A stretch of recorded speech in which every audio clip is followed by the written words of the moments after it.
늦은 저녁 밤 11시. 큰 길가의 사거리에 연호는 야근을 마치고 좀 늦은 시간에 집을 향해 바쁜 걸음을 옮기는 중이었어요. 손에는 아내와 먹을 야식을 옆에 끼고 얼굴에는 미소가 가득했어요. 집에 가기 위해 건너야 하는 마지막 사거리 횡단보도에 섰을 때 갑자기 심한 굉음을 내면서 차량 한 대가 인도로 돌진했어요. 그리고 연호는 차가운 바닥에 쓰러졌습니다. 연호의 아내 미영은 이른 새벽에 한 통의 전화를 받고 종합병원 응급실로 뛰어갔습니다. 응급실에서 만난 경찰관이 미영에게 말했습니다. 남편이 밤 11시 30분경 외곽도로 사거리 인도에서 음주운전 차량에 치이는 교통사고가 났고 병원으로 급히 후송했으나 병원에 도착 후 바로 사망을 하였다고 말입니다. 그 말을 들은 미영은 그 자리에 주저앉아 버렸습니다. 사람이 너무 놀라면 눈물도 나오지 않는다고 미영이 지금 그랬습니다.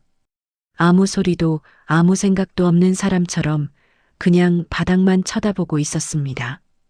그렇게 시간은 흘러 15년 후 서울의 어느 정체되는 도로 위, 장 회장은 중견 기업 이상의 회사를 운영하는 준재벌이었습니다.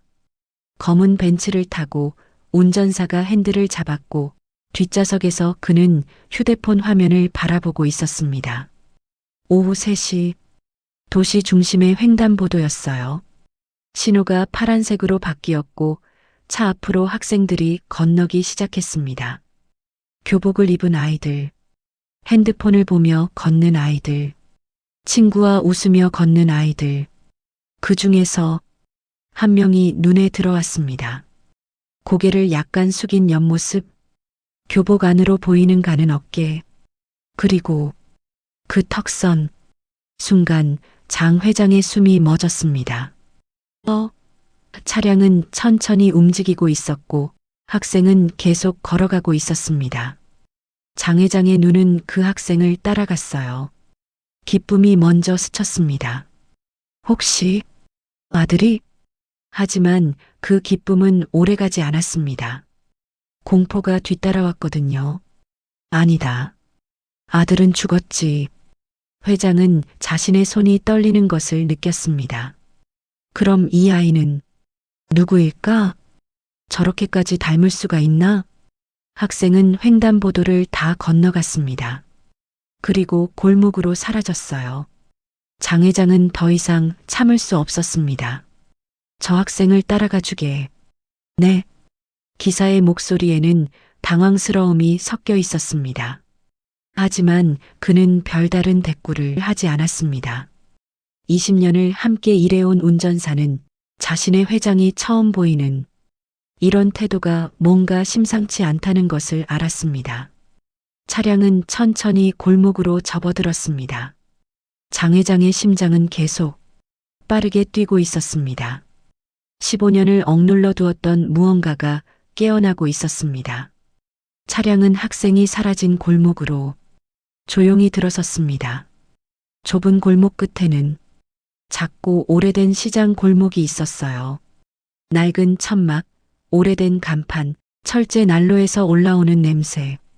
이런 동네는 장 회장이 평생 한 번도 와본 적 없는 곳이었습니다.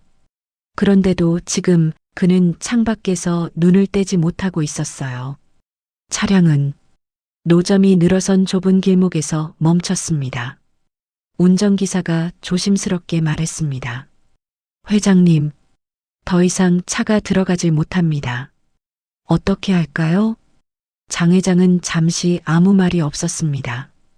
그러다 작은 숨을 내쉬며 말했어요. 근처에서 잠시만 기다려주게. 그는 천천히 문을 열고 노점가 쪽으로 걸어갔습니다. 거리 한쪽에서 그 아이가 보였어요. 책가방을 내려놓고 누군가에게 환하게 웃으며 다가가고 있었어요.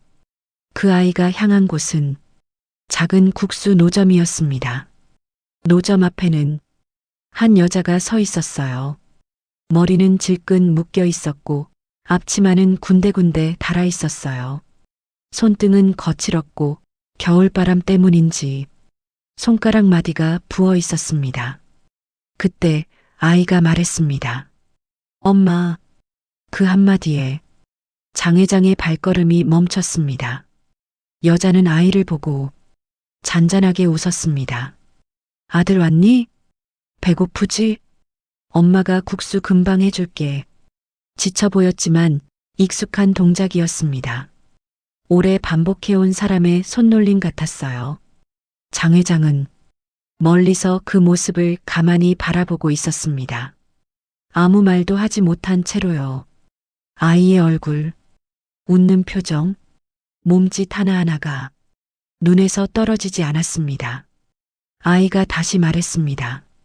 엄마, 오늘 일은 어땠어? 여자는 아무렇지 않게 웃으며 대답했어요. 괜찮았어.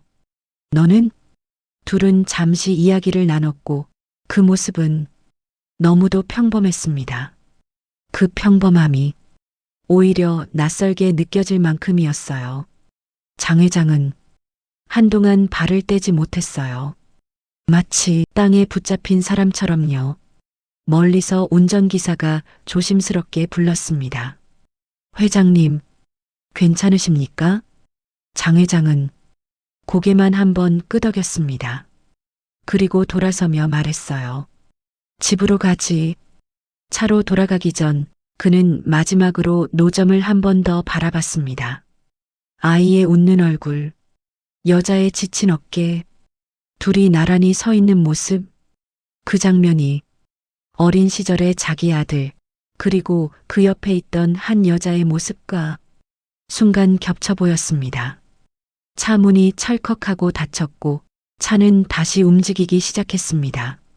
하지만 장 회장의 시선은 오랫동안 뒷창에 머물러 있었습니다. 그의 마음 어딘가에 아주 작은 균열이 생겼습니다. 아무 소리도 나지 않았지만 그는 분명히 느끼고 있었습니다. 밤새 장 회장은 한숨도 잠들지 못했습니다. 침대에 누워 천장만 바라보았어요. 그의 마음은 계속 어딘가로 가 있었어요. 어제 본 장면들이 자꾸만 떠올랐습니다. 아이의 밝은 표정, 여자의 지친 어깨, 그리고 죽은 아들의 모습이 겹쳐져 나타났습니다. 어제와 비슷한 시각에 장 회장의 차량은 어제와 같은 골목으로 들어섰습니다. 그리고 노점 근처에서 장 회장은 차에서 천천히 내렸습니다. 장 회장의 걸음은 빠르지도 그렇다고 느리지도 않게 천천히 이 길을 원래 알고 있었던 사람처럼 조용히 노점 쪽으로 걸어갔어요. 국수 노점은 어제와 같은 자리에 있었습니다. 연기가 천천히 올라오고 국물 냄새가 골목에 퍼져 있었어요. 여자는 앞치마를 두른 채 국수를 삶고 있었습니다. 그는 가까이 다가가 노점 앞에 섰어요. 노점 안에 있던 여자가 그를 봤습니다. 여자는 얼굴이 창백해졌어요. 손이 떨렸습니다. 아버님. 그 목소리에는 두려움이 가득했습니다. 장 회장은 대답하지 않았습니다. 엄마 저 왔어요? 바로 그때 노점으로 어제 봤던 그 학생이 들어왔습니다. 그 순간 장 회장의 눈가가 떨렸고 여자는 모든 행동이 얼어붙었습니다. 왔니 아들? 손님이 계셨네요. 안녕하세요. 어르신 하며 그 아이는 장 회장에게 밝게 인사를 했어요. 장 회장은 당황을 하며 아무 말도 못하고 그냥 고개만 끄덕였어요. 꼭 죽은 아들이 다시 살아나 자신에게 인사를 하는 것 같아 순간 울컥 눈물이 날 뻔했어요. 아들 오늘은 엄마가 여기 어르신과 이야기를 좀 해야 하는데 먼저 집에 가 있을 수 있겠니? 네 알았어요. 엄마 그럼 먼저 가볼게요. 그럼 어르신 볼일 잘 보시고 들어가세요. 꾸벅 인사하고 나가는 그 아이를 보며 장 회장은 미안해요 학생 그리고 고마워요라며 잠긴 목소리로 대답했습니다. 아이가 나가고 얼마간의 시간이 흐른 뒤 감정을 추스른 장 회장은 그제서야 입을 열었습니다. 저 아이는 누구냐? 차갑지도 따뜻하지도 않은 목소리였습니다. 그냥 사실을 묻는 목소리였어요. 여자는 입을 열었다 다물었어요. 긴 침묵이 흘렀습니다. 침묵을 깨고 드디어 여자의 입이 열렸습니다. 아버님 아들, 연호 씨의 아이예요. 그 말이 나오는 순간 세상이 멈춘 것 같았습니다. 장 회장의 얼굴이 딱딱하게 굳었어요. 예상했던 내용이었지만 직접 듣게 되니 장 회장은 온몸에 힘이 빠지는 느낌을 받으며 휘청거렸습니다. 잠시 후 국수 그릇 하나가 그 앞에 놓였습니다. 여자는 더 이상 아무 말도 하지 않았어요. 장 회장도 말없이 국수 그릇만 쳐다보고 있었습니다. 그릇에서는 김이 천천히 올라오고 있었어요. 장 회장은 젓가락을 잡지 않았습니다. 그저 그 국수 위로 올라오는 김을 한참 동안 바라만 보고 있었습니다. 그 시간 동안 노점에는 어떤 말도 오가지 않았습니다. 그날 서로가 처음으로 같은 공간에 있었지만 아무것도 정리되지 않았어요. 그러나 분명한 건 하나였습니다. 이제 모른 척하고 돌아서기에는 너무 가까이 와버렸다는 것이었어요. 그날 밤이었습니다. 장 회장은 집으로 돌아오지 않았습니다. 차는 시내를 벗어나 아들의 산소가 멀리서나마 보이는 조용한 시골 모텔 앞에 멈췄어요. 차마 아들의 산소에 직접 가지는 못하고 그냥 먼 발치에서나마 아들을 바라보며 지금 이 마음을 정리하고 싶었어요. 그는 외투를 벗어 의자에 걸어두고 한동안 창가에 서 있었습니다. 앉지도 않고 눕지도 않고요. 창밖에는 불이 하나둘 꺼져가고 있었습니다. 장 회장은 창가에 서서 아무 말 없이 아들 무덤 쪽을 바라봤어요. 그때 낮에 보았던 장면이 다시 떠올랐습니다. 노점안, 그 아이의 얼굴, 국수를 삶던 여자의 손, 그리고 아버님, 그 한마디, 그 말은 따지는 말도 원망의 말도 아니었습니다. 그런데도 그의 가슴에 오래 남아 있었어요. 장 회장은 천천히 침대에 앉았습니다. 그리고 처음으로 기억을 피하지 않았어요. 아들이 말하던 얼굴이 떠올랐어요. 17년 전 아들이 자신 앞에 서 있었습니다. 아버지, 저 미영이와 결혼하겠습니다. 자신은 신문을 내려놓지 않은 채 말했습니다. 그 여자와는 안 된다. 아버지, 저 지금 미영이와 같이 살고 있어요. 그 말을 들었을 때 그는 고개를 들지 않았습니다. 신문을 넘기며 짧게 말했어요. 남자란 원래 여자 여럿 거느려도 괜찮은 법이다. 적당히 즐기고 정리해라. 그 말이 얼마나 단단했는지도 그는 기억하고 있었습니다. 아들은 더 말하지 않았어요. 잠시 서 있다가 알겠습니다. 그렇게 말하고 방을 나갔어요. 그날이 마지막이었습니다. 그날 이후 아들과의 연락은 끊어졌어요. 하지만 장 회장은 걱정을 하지 않았어요. 한평생을 편하게 살아온 아들이 경제적인 지원 없이 얼마나 버틸 수 있겠느냐는 생각으로 그냥 내버려뒀어요. 적당히 힘들면 고개 숙이고 들어올 거라는 생각이었어요. 그리고 1년 정도 되었을 때 갑자기 날아온 아들의 사망 소식. 늦은 저녁 11시경 야근을 마친 아들이 야식을 들고 걸어오던 길. 그때 한 대의 차가 인도로 들어왔습니다. 사고가 났고 아들은 그 자리에서 숨을 거두었습니다. 장 회장은 생각했습니다. 왜 내 아들이 죽어야 했지? 내가 결혼을 반대해서 아들이 죽었다. 그 진실을 감당할 수 없었던 그는 이유를 하나씩 다른 곳으로 밀어냈습니다. 아니다. 아들이 야근을 하지 않았더라면 그 시간에 거기 있을 이유도 없었을 것이다. 그래. 돈을 벌어야 했으니까. 왜 돈을 벌어야 했나? 그 여자를 만났고 내가 지원을 끊었으니까. 그래, 맞아. 그 여자만 아니었으면 그래. 결국 여자를 갈래점으로 삼았습니다. 여자를 만나지 않았다면 집을 나갈 이유도 없었고, 집을 나가지 않았다면 위험한 일을 할 이유도 없었을 것. 결국 여자가 모든 비극의 출발점이라는 결론. 그래서 장 회장은 모든 책임을 그 여자에게 두고 자신의 재산을 보고 접근한 여자 때문에 자식을 잃은 아버지, 피해자인 척 위로하며 살아왔던 것이었습니다.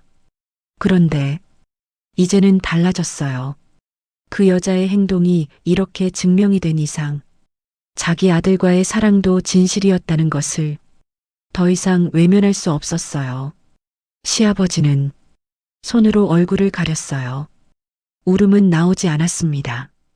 대신 아주 낮은 숨만 길게 흘러나왔어요. 그는 혼잣말처럼 말했어요. 내가 보내버렸구나. 아들이 집을 나간 이유, 밤에 일을 하게 된 이유, 그날 그 자리에 서 있었던 이유, 하나씩 연결되었습니다. 노점에서 본 아이의 얼굴이 겹쳐졌어요. 아들과 똑같이 웃던 모습, 말없이 국수 앞에 앉아있던 그 장면, 그리고 그 여자의 말, 아버님, 아들 연호 씨의 아이예요. 그 말은 설명이 아니었어요. 핑계도 원망도 없었어요. 그냥 15년을 버텨온 사실 하나였을 뿐입니다. 시아버지는 천천히 고개를 숙였어요. 처음으로 도망치지 않았습니다. 아주 낮은 목소리로 그는 말했어요. 연호야, 이름을 부르는데 오래 걸렸습니다. 아버지가 잘못했다. 그 말은 누군가에게 들려주기 위한 말이 아니었어요. 그 자신에게 처음으로 하는 말이었어요. 방 안은 여전히 조용했습니다. 하지만 그 침묵은 더 이상 회피를 위한 침묵이 아니었어요. 그날 밤 장 회장은 드디어 한 가지를 정했습니다. 새벽이 밝아올 때쯤 장 회장은 모텔을 나갔어요. 좀 더 가벼워진 얼굴로 아들의 묘를 찾아 성묘를 하고 차량은 다시 노점거리로 향했습니다. 운전기사도 아무 말 없이 핸들을 잡았습니다. 회장님의 표정이 어제와는 다르다는 걸 말하지 않아도 알 수 있었어요. 골목에 들어섰을 때 여자는 이미 국수를 삶고 있었습니다. 아직 손님도 많지 않은 시간이었어요. 장 회장은 차에서 내렸습니다. 노점 앞에서 잠시 서 있었어요. 여자가 그를 보자 느리게 고개를 들었습니다. 어제와 달리 놀란 기색도 경계도 없었어요. 아버님, 그 목소리에는 아주 작은 두려움이 있었습니다. 장 회장은 아무 말도 하지 않았어요. 대신 여자의 손을 봤습니다. 여전히 거칠고 여전히 부어있는 손이었어요. 그는 천천히 노점 의자에 앉았습니다. 따뜻한 국수 한 그릇 줄 수 있을까? 목소리는 낮고 차분했어요. 여자는 아무 말 없이 국수를 내었습니다. 잠시 후 장 회장 앞에 김이 오르는 국수 한 그릇이 놓였어요. 장 회장은 젓가락을 들었습니다. 조용히 그리고 천천히 국수를 먹었어요. 그 국수 한 그릇이 서로에게 무엇을 의미하는지 두 사람은 굳이 말하지 않아도 알고 있었습니다. 어제 그 아이의 아빠는 좋은 사람이었니? 여자의 눈이 흔들렸어요. 네, 정말 착하고 고마운 사람이었어요. 장 회장은 천천히 또 물었습니다. 왜 그때 내게 얘기하지 않았니?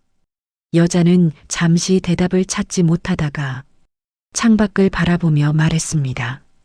그때는 저도 몰랐어요. 장례식에도 못 들어갔고 멀리서 그 일을 지켜보는 게 다였으니까요. 그리고 몇 달 뒤 제가 그 사람의 아이를 가진 걸 알았어요. 그땐 이미 아버님께 저는 인간 이하의 사람으로 여겨지고 있던 때였어요. 그래서 말씀을 드릴 엄두도 나지 않았어요. 그리고 그 사람을 잃고 저도 삶의 끈을 놓으려 할 때 임신인 걸 알게 되었어요. 꼭 그 사람이 떠나며 힘들어하는 절 위에 남긴 마지막 선물 같았어요. 그래서 어떻게든지 살아서 저 아이를 지키고 싶었어요. 저 아이를 보면 그 사람이 곁에 있는 것 같거든요. 그 말이 전부였습니다. 장 회장은 국수를 다 먹었어요. 한 방울의 국물도 남기지 않고 말이죠. 그는 천천히 고개를 들며 말을 꺼냈습니다. 내가 너에게 해야 할 말이 있구나. 여자는 고개를 들었습니다. 말을 한참 고르더니 그는 조용히 말했어요. 나는 도망쳤다. 진실에서도 너희에게서도 내 잘못을 너에게 떠넘기고 내 죄책감을 너에 대한 원망으로 덮었다. 너에게는 모욕을 주고 내 아들에게는 원망만 남겼지.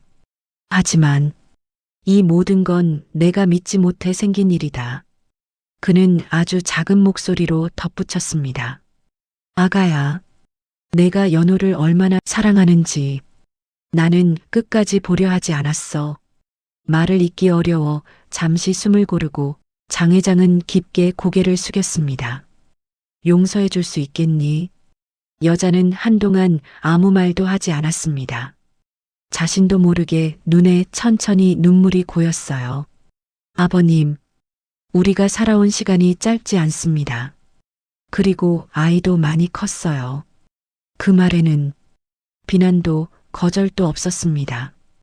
그저 현실을 말하는 소리였어요. 장 회장은 고개를 끄덕였습니다. 안다. 그래서 억지로 하자는 게 아니란다. 다만 내가 할 수 있는 일은 하고 싶단다. 여자는 조용히 숨을 들이켰습니다. 아버님, 제가 아이에게 먼저 설명할 시간을 주세요. 지금까지 진수에게는 아빠도 엄마도 가족이 없는 사람이라고 했어요.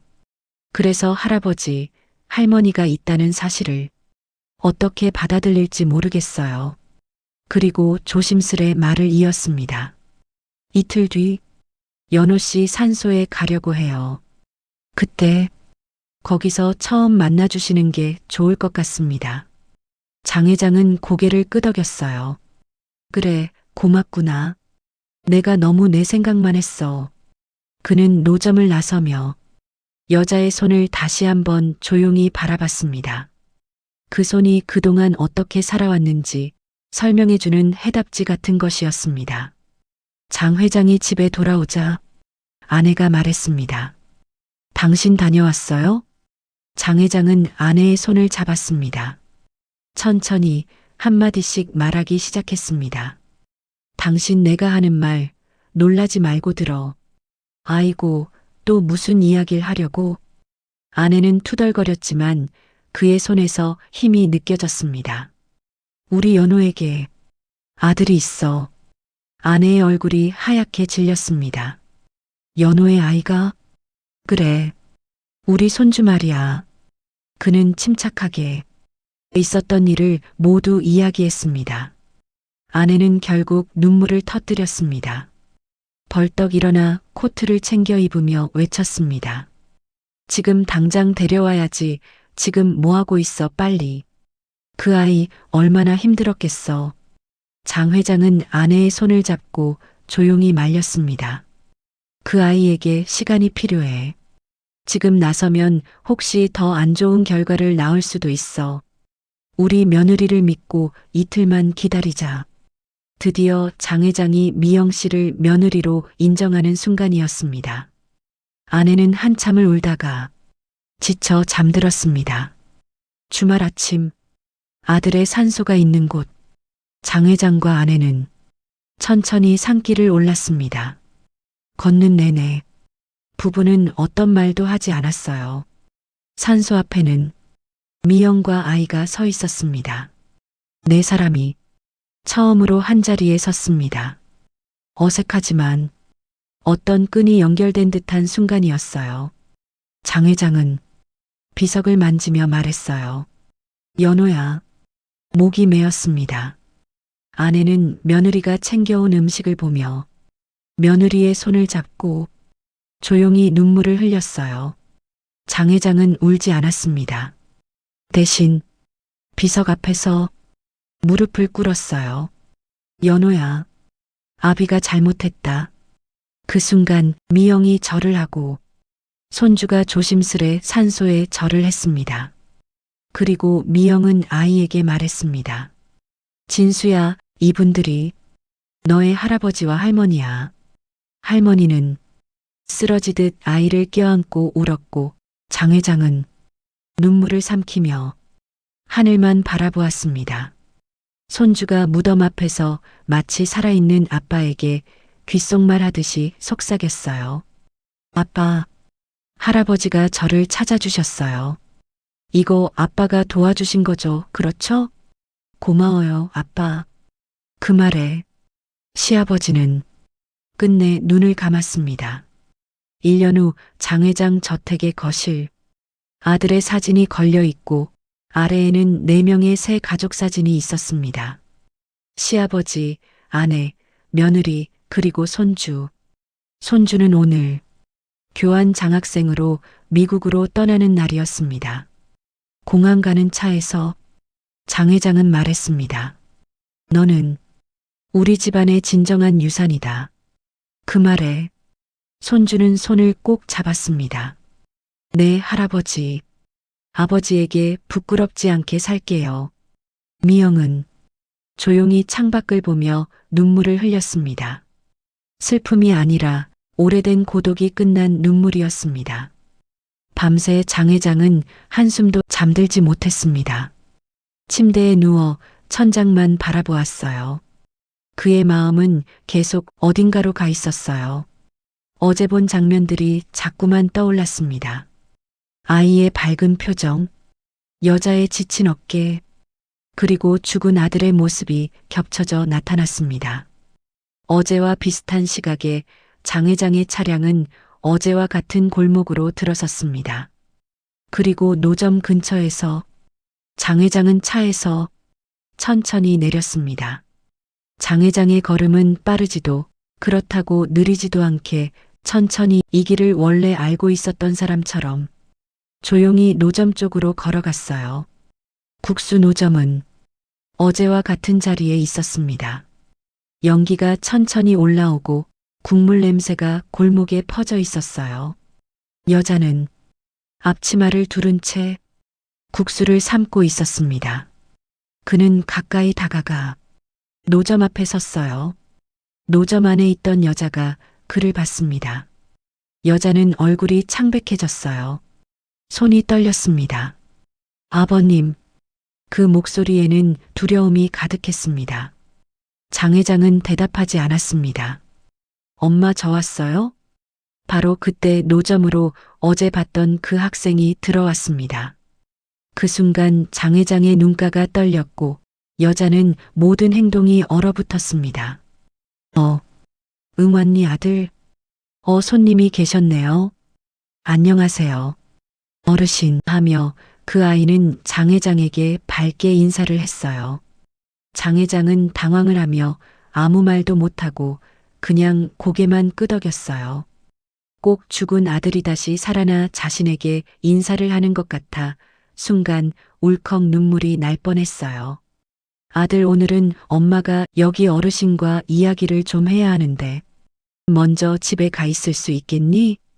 네, 알았어요. 엄마 그럼 먼저 가볼게요. 그럼 어르신 볼일 잘 보시고 들어가세요. 꾸벅 인사하고 나가는 그 아이를 보며 장 회장은 미안해요 학생, 그리고 고마워요라며 잠긴 목소리로 대답했습니다. 아이가 나가고 얼마간의 시간이 흐른 뒤 감정을 추스른 장 회장은 그제서야 입을 열었습니다. 저 아이는 누구냐? 차갑지도 따뜻하지도 않은 목소리였습니다. 그냥 사실을 묻는 목소리였어요. 여자는 입을 열었다 다물었어요. 긴 침묵이 흘렀습니다. 침묵을 깨고 드디어 여자의 입이 열렸습니다. 아버님, 아들 연호 씨의 아이예요. 그 말이 나오는 순간 세상이 멈춘 것 같았습니다. 장 회장의 얼굴이 딱딱하게 굳었어요. 예상했던 내용이었지만 직접 듣게 되니 장 회장은 온몸에 힘이 빠지는 느낌을 받으며 휘청거렸습니다. 잠시 후 국수 그릇 하나가 그 앞에 놓였습니다. 여자는 더 이상 아무 말도 하지 않았어요. 장 회장도 말없이 국수 그릇만 쳐다보고 있었습니다. 그릇에서는 김이 천천히 올라오고 있었어요. 장 회장은 젓가락을 잡지 않았습니다. 그저 그 국수 위로 올라오는 김을 한참 동안 바라만 보고 있었습니다. 그 시간 동안 노점에는 어떤 말도 오가지 않았습니다. 그날 서로가 처음으로 같은 공간에 있었지만 아무것도 정리되지 않았어요. 그러나 분명한 건 하나였습니다. 이제 모른 척하고 돌아서기에는 너무 가까이 와버렸다는 것이었어요. 그날 밤이었습니다. 장 회장은 집으로 돌아오지 않았습니다. 차는 시내를 벗어나 아들의 산소가 멀리서나마 보이는 조용한 시골 모텔 앞에 멈췄어요. 차마 아들의 산소에 직접 가지는 못하고 그냥 먼 발치에서나마 아들을 바라보며 지금 이 마음을 정리하고 싶었어요. 그는 외투를 벗어 의자에 걸어두고 한동안 창가에 서 있었습니다. 앉지도 않고 눕지도 않고요.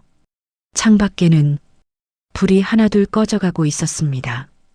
장 회장은 창가에 서서 아무 말 없이 아들 무덤 쪽을 바라봤어요. 그때 낮에 보았던 장면이 다시 떠올랐습니다. 노점안 그 아이의 얼굴, 국수를 삶던 여자의 손, 그리고 아버님, 그 한마디, 그 말은 따지는 말도 원망의 말도 아니었습니다. 그런데도 그의 가슴에 오래 남아 있었어요. 장 회장은 천천히 침대에 앉았습니다. 그리고 처음으로 기억을 피하지 않았어요. 아들이 말하던 얼굴이 떠올랐어요. 17년 전 아들이 자신 앞에 서 있었습니다. 아버지, 저 미영이와 결혼하겠습니다. 자신은 신문을 내려놓지 않은 채 말했습니다. 그 여자와는 안 된다. 아버지, 저 지금 미영이와 같이 살고 있어요. 그 말을 들었을 때 그는 고개를 들지 않았습니다. 신문을 넘기며 짧게 말했어요. 남자란 원래 여자 여러 거느려도 괜찮은 법이다. 적당히 즐기고 정리해라. 그 말이 얼마나 단단했는지도 그는 기억하고 있었습니다. 아들은 더 말하지 않았어요. 잠시 서 있다가 알겠습니다. 그렇게 말하고 방을 나갔어요. 그날이 마지막이었습니다. 그날 이후 아들과의 연락은 끊어졌어요. 하지만 장 회장은 걱정을 하지 않았어요. 한평생을 편하게 살아온 아들이 경제적인 지원 없이 얼마나 버틸 수 있겠느냐는 생각으로 그냥 내버려뒀어요. 적당히 힘들면 고개 숙이고 들어올 거라는 생각이었어요. 그리고 1년 정도 되었을 때 갑자기 날아온 아들의 사망 소식. 늦은 저녁 11시경 야근을 마친 아들이 야식을 들고 걸어오던 길.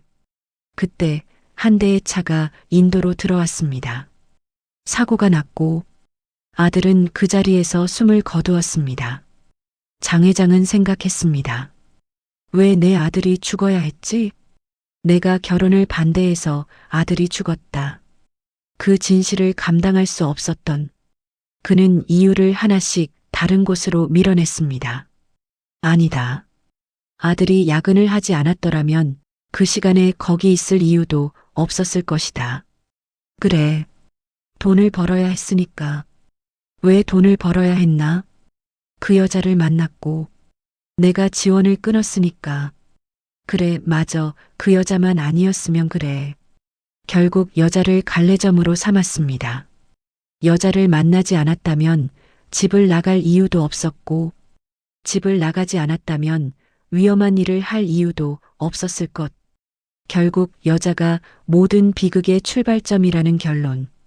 그래서 장 회장은 모든 책임을 그 여자에게 두고 자신의 재산을 보고 접근한 여자 때문에 자식을 잃은 아버지, 피해자인 척 위로하며 살아왔던 것이었습니다. 그런데 이제는 달라졌어요. 그 여자의 행동이 이렇게 증명이 된 이상 자기 아들과의 사랑도 진실이었다는 것을 더 이상 외면할 수 없었어요. 시아버지는 손으로 얼굴을 가렸어요. 울음은 나오지 않았습니다. 대신 아주 낮은 숨만 길게 흘러나왔어요. 그는 혼잣말처럼 말했어요. 내가 보내버렸구나. 아들이 집을 나간 이유, 밤에 일을 하게 된 이유, 그날 그 자리에 서 있었던 이유, 하나씩 연결되었습니다. 노점에서 본 아이의 얼굴이 겹쳐졌어요. 아들과 똑같이 웃던 모습, 말없이 국수 앞에 앉아있던 그 장면, 그리고 그 여자의 말, 아버님, 아들 연호 씨의 아이예요. 그 말은 설명이 아니었어요. 핑계도 원망도 없었어요. 그냥 15년을 버텨온 사실 하나였을 뿐입니다. 시아버지는 천천히 고개를 숙였어요. 처음으로 도망치지 않았습니다. 아주 낮은 목소리로 그는 말했어요. 연호야, 이름을 부르는데 오래 걸렸습니다. 아버지가 잘못했다. 그 말은 누군가에게 들려주기 위한 말이 아니었어요. 그 자신에게 처음으로 하는 말이었어요. 방 안은 여전히 조용했습니다. 하지만 그 침묵은 더 이상 회피를 위한 침묵이 아니었어요. 그날 밤 장 회장은 드디어 한 가지를 정했습니다. 새벽이 밝아올 때쯤 장 회장은 모텔을 나갔어요. 좀 더 가벼워진 얼굴로 아들의 묘를 찾아 성묘를 하고 차량은 다시 노점거리로 향했습니다. 운전기사도 아무 말 없이 핸들을 잡았습니다. 회장님의 표정이 어제와는 다르다는 걸 말하지 않아도 알 수 있었어요.